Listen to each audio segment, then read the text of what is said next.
Hello mga ka-ebab! So ito na naman po tayo, another day is another ganap. So after nga po ng simba, so ngayon po ay napakalakas talaga ng ulan dahil tayo po ay mayroong bagyo pero hindi po hadlang para hindi tayo maglingkod sa Panginoon.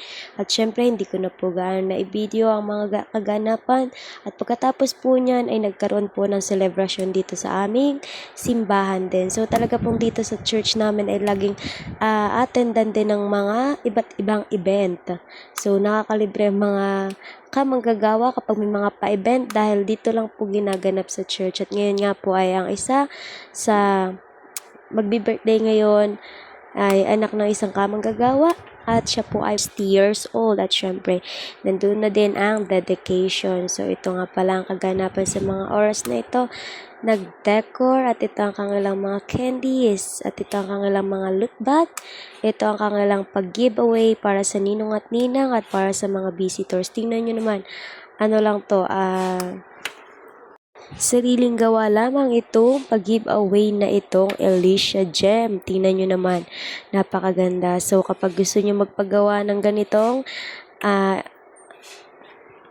kompleto nga pala dito sa aming church. Meron ng taga-MC, meron ng taga-decor, complete package. Meron na din coordinator. So, yung nag-decor dito, walang iba ang aming the best na taga-decor at magaling sa mga DIY at sa mga event.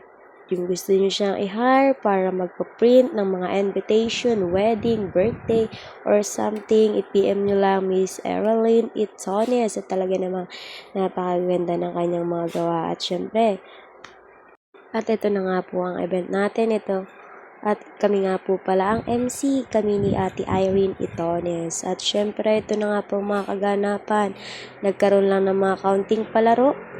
Syempre, inuna muna ang dedication. Pininyagan muna ang ating baby girl. At syempre, ayan na nga pagkatapos niyan, ay nag-proceed na tayo sa ating party. At syempre, hindi mawawala dito ang mga pasapit. Tingnan nyo naman.